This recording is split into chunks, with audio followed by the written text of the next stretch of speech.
Okay, book of functions. F of x equals 1 over x. Remember this real quick graph? You had a vertical asymptote at x equals 0 and a horizontal asymptote at y equals 0. And then I'm going to really cover those horizontal asymptotes very, very strongly today as like a calculus idea of limits. All right, and you should walk out of here understanding those thoroughly. Okay, and then the 1 over x function looked like this. Do you remember that? Remember that from your book of functions? Okay, controlled by the asymptotes and behave that way.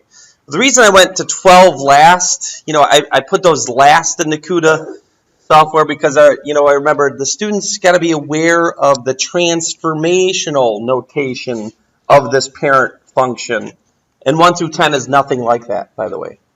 So what does this mean? What does this negative in front do to this graph? What does it do to it? Flips it over the who? X-axis. What's this plus 3 do? Ooh, it's 3 on the inside, so which way does it move it? 3 to the left. Very good. And then what's this plus 1 on the outside do? Moves it up 1. Then the last thing is, what does this 2 do? All right, that was a little bit of a stretch. Huh? You get it? It actually stretches it a little bit, makes it a little bit steeper, which you wouldn't really see in the picture too well. So, referencing what I said, there's your picture is illegal. You can sue. No. Let's go to the, go ahead, do it. The most money I have is in this can for St. Baldrick's. So, graphing steps. Look at this, what I put. I stole this offline, or online. I stole it. Okay, online. I stole it from the online, from Google. I just Googled this. And I thought this was great because, for the most part, I do all of these steps. And I'm going to reference the sheet here a little bit. But you don't have to follow them, per se, in exactly this order. But what I am going to do is find all the asymptotes, find the vertical asymptotes, find the horizontal asymptotes. Do you remember that this could happen? You could have a what in the picture instead of a vertical asymptote? A hole. We're going to have an example of that, and this explains how to find the hole. We'll go to this, if you wanted to use this document. And then, of course, we're going to find the x and y intercepts. Today, we're not going to get to this, but we are going to analyze Monday's slant or oblique asymptotes. All right, they're still end behavior asymptotes, but something unique happens there. And then it says, in order to graph the final after you do everything else, put some test points in. Well, we're not going to do that. What we're going to do is go to the graphing calculator, look at the picture on the graphing calculator. There's our little message. And then fit it to what we've already drawn, which is the asymptotes and x-intercepts and y-intercepts. So back to this. It doesn't matter what you find first. We'll find the vertical asymptotes. And what is it? Well, the vertical asymptote was x equals 0, but it got moved what? 3 to the left. So it's now x equals negative 3. You didn't need to do that as far as transformations. You know you can't plug in negative 3 for x. That gives you a 0 in the denominator. So that ain't no thing.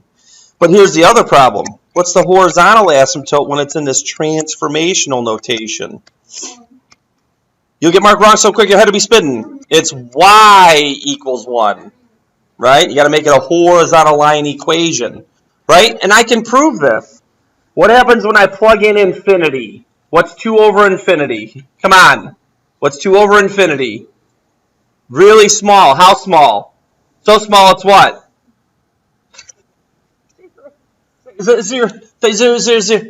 0. What's negative 0? 0. What's 0 plus 1 though? 1. So when I plug in infinity for x, I get 1 for y.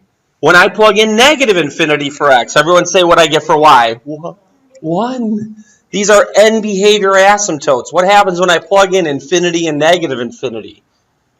You get 1. That's why the horizontal asymptote is y equals 1. Okay, this is a little bit harder in transformational notation. And this does make me angry. Remember my, anger management, skills. But students that don't know this, what does an x-intercept have? What's its attribute? Something that's on the x-intercept. What do we know about one of the coordinates? Y is 0. So how do you find an x-intercept? You plug in 0 for y and you solve. Now, when it's in this transformational notation, this is a little bit tougher solve. So this is a little bit of a pain. When we get into the other ones, 1 through 10, the x-intercepts are very, very easy to find. Okay, I have to subtract 1. And then, you know, just for purposes of getting rid of these negatives, I can multiply both sides. That's a 3. I don't know why that turned in. You can multiply both sides by a negative. Then cross multiply. Get x plus 3 equals 2. And then subtract 3. Hopefully I didn't do anything incorrect there. So I get negative 1 comma 0 there for an x-intercept. Hopefully mathematically I didn't do anything wrong. Oh, and by the way, I forgot these. Y equals 1. So as you get these, you sketch them. And then x equals negative 3, negative 2, negative 3, right here. And then how do I find the y-intercept? That's not hard. The y-intercept is not hard at all. What does the y-intercept have? What does the y-intercept have? 0, 4, x. This is real easy to find, except that I cut off my equation. Sorry for doing that online. Y equals negative 2, 0 plus 3 plus 1. This is negative 2/3 plus 1. So I plugged in 0 for x. I got 1/3 for y. I'm not covering how I got that. Oh, you know what? Just by all this information, I know how this graphs. Like right here, after I connect these 2 points, what's the graph going to do? Is it going to go back up, or is it going to go all the way down and infinitely down? That's the point of this asymptote. And we could see that if we went to the graphing calculator. I'm not going to do this for this one. What we could do, you know, like they said, if you're stranded on a desert island and you don't have a graphing calculator, what you could do is very simply plug in some points. I could plug in 2, or maybe what would be smart is 3. No, actually 3 wouldn't be that great, but 3 plus 3 is 6. This is negative 1/3 plus 2, so 2/3 when I plug in 3. You know, you just get these points, and you can see when you connect those dots that this is what the behavior is. It gets closer and closer to 1, but never crosses it. Then over here, where do you think you're at? Do you think you're below or above that horizontal asymptote? What do you think? Above, because remember the flippage. But also, there is no x-intercept here, so it's got to be up here. Or what you could do is plug in numbers. Look at what happens when I plug in negative 4. Negative 4 plus 3 is negative 1. But negative 2 over negative 1 is 2. 2 plus 1 is 3. So I just missed where that coordinate actually hits. So that proves that it's above the horizontal asymptote. So like I just said, I'm not going to go to the graphing calculator. But if you did type this in your graphing calculator, you'd see this fitting these asymptotes. And that's your job. Okay, now I am going to write this for this one, because look at what it says up here for the directions. And I know this is a lot of stuff, but I don't care. We're trying to get it all done for you. All right? It does say for each function, identify the holes, intercepts, horizontal asymptote, domain. Sorry, I didn't do that. You know what the domain for this is? It is everything but what? It's everything but what? Say it one more time. Negative 3. So the domain is everything but negative 3. You know what the range is, by the way? The range was everything but what? 1. Okay, so we can find these things. It's not hard. But that's not what I meant to reference. What I meant to reference is this, and it's something that we've already done. Limit behavior at all vertical asymptotes and end behavior asymptote, which is horizontal asymptotes in this case. So I'm going to write this one. I'll reference the other ones just verbally when we do these because of time. And the point of this is, I know it's a lot of stuff for every question. You just got to have to know how to do it. All right? And then that's the point. Okay. And this is all stuff you should have done. So end behavior. Remember this? Limit of f of x as x approaches infinity. What's the answer to that, those that remember this? It's not infinity. It's not negative. It's 1. As you plug in infinity for x, y is turning into the number 1. That's the whole point of why the end behavior asymptote is what it is. So what's the limit as x approaches negative infinity? Still 1 from the other side. Okay, so that's one thing. That's the end behavior asymptotes. What do I do about the vertical asymptotes? And actually, second hour knew this. I write the limit of f of x. Now, where's the vertical asymptote? At what number? Negative 3. So what do I write? As x approaches negative 3, what? What do I put on there? Negative 3 what? Do you remember this? We've done this before. You actually did this in Math 3. And what this means is what happens when I jump just to the left of negative 3? Where's my y-coordinate? So meaning, what happens when I plug in this x-coordinate very close to negative 3 on the left side? What do I get for y? Where's where y is, so what kind of number is that? Very, very what? Large. So the closer I get to negative 3 from the left side, the higher the y goes. So what's the answer to this limit? Infinity for y. And then I go to the other side of x, the limit of f of x as x approaches negative 3 from the right side.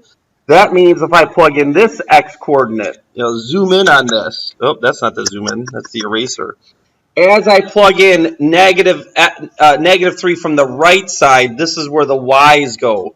The closer I get to negative 3 to the right, the farther the y goes down. So what's the answer, that limit? Negative infinity. So I often do two fingers, x-coordinate, y-coordinate. And I can't do this online, but this is what it means, negative 3 plus. When I approach negative 3 from the right, the y values get lower and lower the closer I get to negative 3 from the right side. So that's how you do it, two fingers. Same thing with the end behavior asymptotes. As I plug in big numbers for x, y never gets above 1. Never gets to 1, but it gets close to 1. That's why we put 1 there. Last time I'll do asymptotes. Or behavior. We'll just talk about it. Okay, now let's look at this one. Boom. Now I'm going to go back up to these more standard questions. And by the way, we're not going to do 3 and 4. I was just overzealous on how many I thought I'd be able to do in class. So we'll hold off on 3 and 4 for Monday. First time maybe you see a slant asymptote is what happens on those. But I am going to do this. I did this with the other hour. Okay, fine. The first thing you got to do is factor everything. What can factor out of the bottom? The negative 4. Just to make sure you don't have a what. See if anyone remembers this. Just make sure you don't have a what. Starts with an H. O. Hole. How would you have a hole? What would happen?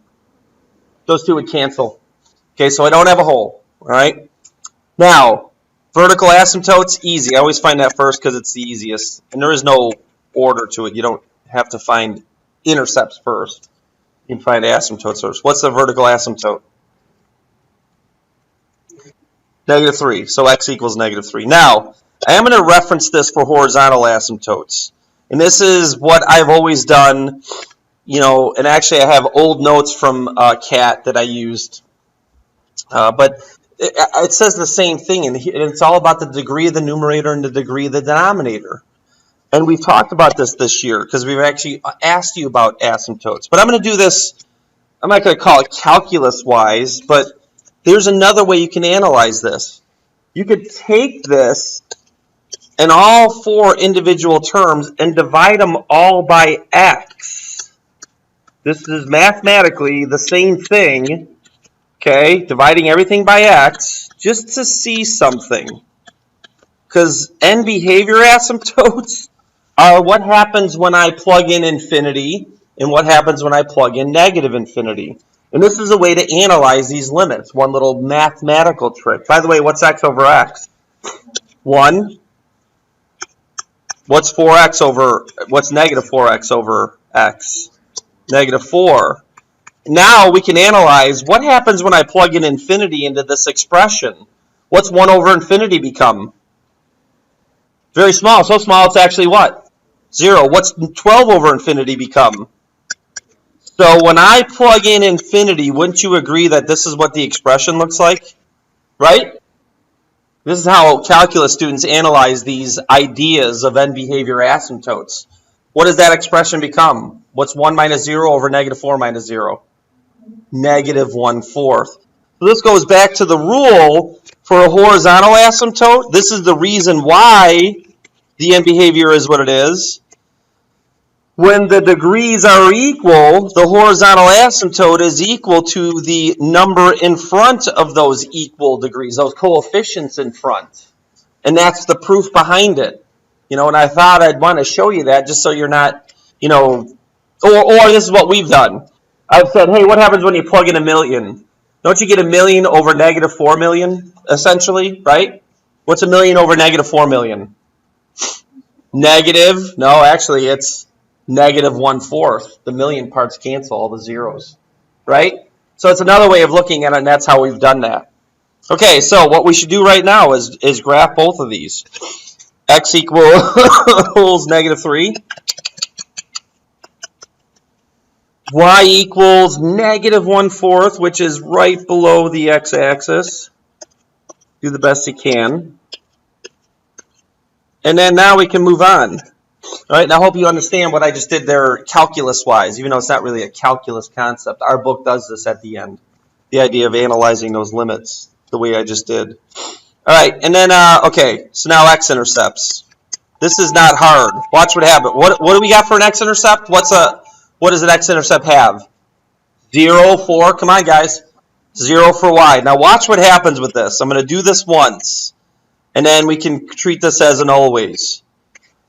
When I plug in 0 for y and then try to solve for x, what is my very next step? What am I going to do in order to solve for this? Multiply both sides by what? Negative 4x minus 12. What happens when negative 4x minus 12 gets multiplied by 0? It's nothing. And then ultimately you just end up with the numerator equal to 0. This isn't always. To find the x-intercepts, it's the zeros of the numerator. That's it. So what is this x-intercept? 1, 0. And then to find the y-intercept, don't be ridiculous. What's a y-intercept? You plug in what? This is the last time I'm going to write this. You plug in 0 for x, you should be able to figure this out really fast. What does that end up becoming for a y-intercept? 1/12. You should be able to do both of these without a lot of math work. You should be able to just look at the functions and be able to figure those out. So now, 1, 0 is right here. 0, 1/12 is right there. This tells me everything. I barely even need to go to the graphing calculator. Because what's going to happen after this point? Is it going to go back down? Is it going to go back down? No, it's going to go up. And then what's it going to do to this asymptote? Approach, but not cross. Look at that. That's really hard to draw, isn't it? But you can do your best you can. And then where's the graph for this? Where do you think, above or below? It's actually going to be below because there's no other x-intercept. Or you could do one of two things. Stranded on a desert island, you can go ahead and create a chart of values. Or you can go to your graphing calculator and analyze the picture. See, on a desert island, I'd plug in negative 4. I'd plug in negative 4, evaluate, and then see what the y-coordinate is. It's going to be some sort of negative. And then I know it's below, and then the behavior to the asymptotes. Okay, I'm not going to write these down, but let's go ahead and verbalize them. The limit as f of x approaches infinity. What's y approach? What's the limit as f of x approaches infinity? Negative 1/4. What's the limit as x approaches negative infinity? Negative 1/4 again. All right, and then the annoying one. Negative 3 to the left. So the limit as x approaches negative 3 negative. Negative infinity. Negative 3 plus infinity. So as I approach negative 3 from the right side, it goes to infinity. So we can verbalize those and be just fine. Remember what I said about 3 and 4? Hold off on those. What did I do next? I think I did I? I think I did do 6. Let's see what 5 is. No, I did 5. Let's do 6, though. Maybe I did 6 and 5. All right, gonna annoy you again, but not necessarily. No, not yet. I'll annoy you later. Uh-oh. Okay, had a little visitor. All right, and then what's, yeah, isn't this x what? X what? X what? X what? minus, oh, minus 1 over, ooh, could be a whole. What's the bottom factor out to become? X, no time. Good FOILers, good factors. Any whole? Oh, so close, right? Okay, so now let's speed this up. Vertical asymptotes. This is why we should be fine. I should at this point make you guys do this. But what's vertical asymptote? X equals, come on, tell me. 3, and then X equals what? -1, and you should graph those. X equals 3. No.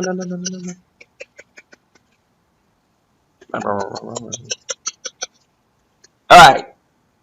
Gonna annoy you again. I'm gonna annoy you one more time. You annoy me every day, Mr. Rose. What happens if I divided everything by x squared? -2x squared over x squared. 2x over x squared. Over x squared over x squared. Minus 2x over x squared. Minus 3 over x squared. Now you know what this is going to become, right? -2. You know what this is going to become, right? 1. And then this is 2 over x, and this is 2 over x. So now what happens when I plug in infinity? This becomes 2 over infinity, which is essentially what? No. What's 2 over infinity? 0. What's 2 over infinity? 0. What's 3 over infinity squared? So when I plug in infinity, I get this, which is essentially what? -2. So what's the horizontal asymptote? Y equals -2. Yet again, when the powers are equal, then the horizontal asymptote approaches y equals the coefficients in front of those equal degrees. There's the mathematical reason behind that.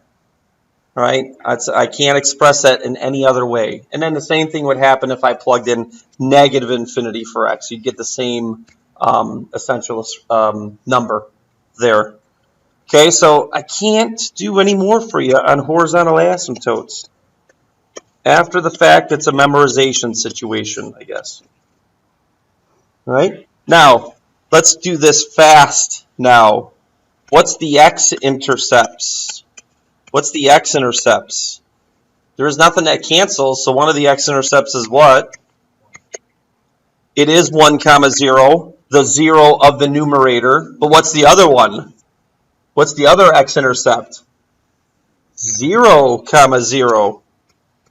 Now again, that comes from plugging in 0 for y and then solving. When you cross-cancel or cross-multiply, this goes away and it just ends up being the numerator equal to 0. That's the last explanation of that. And then what is the y-intercept? By the way, if an x-intercept is 0, 0, what is 0, 0 also? Oh, y-intercept. You don't have to write it twice, but it is. And you know how you find the y-intercept? You plug in 0 for x. When you plug in 0 for x, this becomes 0, this becomes 0, this becomes 0, and this becomes 0. What's 0 over -3? 0. So when I plugged in 0 for x, I got 0 for y. That's how simple it is to find x and y intercepts. You don't need anything dramatic there. All right, and then we want to graph those. So 1, 0, 0, 0. Interesting. And 0, 0 is also the y-intercept. I don't have a whole lot here. So now at this point, this is the one where I'll go to my graphing calculator. Or, stranded on a desert island, I would plug in -2, -3. I might plug in 2 to see if I'm above or below. And then I might plug in 4 and 5 and make a chart. But I'm not going to do that. I'm going to go to the graphing calculator and I'll do that offline. Forget about it. So I'm telling the students that don't have a fraction button, you must put the numerator and denominator in parentheses. Zoom standard, 6. And then, okay, well, look at that. It makes perfect sense now compared to everything that I have. And I did do this with, I do remember this now. So it's controlled by this. And I think I should have known that because there was no x-intercepts up here. So I should have known it was below. This I did know. It could have went down. It does say on this nifty little thing that I stole offline that horizontal asymptotes can actually be crossed. So this had the potential to go down. The horizontal asymptotes just end behavior It's not middle behavior. All right, and then this one was down here. So again, if you were stranded on a desert island, we could plug in negative or 4 and get y values that correspond to that. All right, and then this is annoying. End behavior asymptote. What's the limit as x approaches infinity? What does y approach? Oh, negative 2. As x approaches negative infinity, it approaches what? Negative 2. When we approach negative 1 from the left, what do we get? Negative infinity. Negative 1 from the right, infinity. 3 from the left, infinity. And then 3 from the right, negative infinity. So, just know how to do those. Ooh, I need to take a breath. So excited about 5. By the way, you factor. Can't factor the numerator. In the denominator, I'm going to take out a 3x first. Right? 3x. And then you're left with x squared plus 5x. Right? Plus 6. Good formulas are good factors. What's x squared plus 5x plus 6 become? Oh, is anyone excited? What is the first time that we get? What do we get for the first time? A whole. So this is not a vertical asymptote. When you get a factor in the numerator that cancels with a factor in the denominator, this instantly is a whole. Let's go to that document that I put online that I stole from, when I just did a Google search. Look at the whole situation. Okay, so factor the numerator and denominator completely in number 3. If factors cancel, then go to 4. Find any wholes. Set any common factor found in step 3 equal to 0 and solve. This is the x-coordinate of the whole. Absolutely. So the x-coordinate of the whole is negative 2 comma, right? Now, what's the comma? Well, let's go back to the document. Substitute this x value back into the reduced function. See, because this is what the graph is actually going to be. The graph is actually going to be the graph of this. 1 over 3x times x plus 3. But there's going to be a hole in that graph because negative 2 is still a naughty value. Now, I'm going to over-explain this again for those that want to really understand this. Why negative 2 is still naughty is because of the answer to this question. What does 0 divided by 0 equal, everybody? It's not 1 and it's not 0. It's actually what? Undefined still. So when I plug in negative 2 into this original function, I still get an undefined value. Okay, so that is why this is a hole. The graph does not exist at this picture. So we have to put a hole where negative 2 is in this picture. So what I have to do is plug in negative 2 into the reduced leftover stuff. And by the way, 3 times negative 2 is negative 6. Negative 6 times 1 is negative 6. This is negative 1/6 as a y-coordinate. And I need to put that big fancy hole right there. The graph does not exist at that position. Okay? But what you'll see is before and after this, there will be a curve that connects to that hole. All right, when we actually do the rest of the stuff. So, vertical asymptotes. Just to speed this up because I am over-explaining, this is not a vertical asymptote anymore. This is a hole. But this is a vertical asymptote. So, x equals, someone say it. Somebody say it before I go crazy. Oh, and then x does not equal what? 0. So I still have 2 other vertical asymptotes. The other thing is not a vertical asymptote. It's a hole in the picture. By the way, what's the horizontal asymptote? I'm not doing the calculus thing. What's the horizontal asymptote? Oh, the numerator is smaller than the denominator. What's 1,000,000 over 1,000,000 cubed? What actually happens with that? It becomes really, really what, actually? Small. How small? So small becomes what? 0. The bigger the denominator is, the smaller the situation becomes. So this is y equals 0. Sorry, I didn't want to put equals there. I wanted to put a colon there. So when the numerator's degree is much smaller than the denominators, the horizontal asymptote will be y equals 0. You'll see this when you actually look at the picture. Now watch what happens with our graphing calculator when we go to it. It's kind of crazy. All right, x-intercepts. Is there an x-intercept anymore? Is there an x-intercept?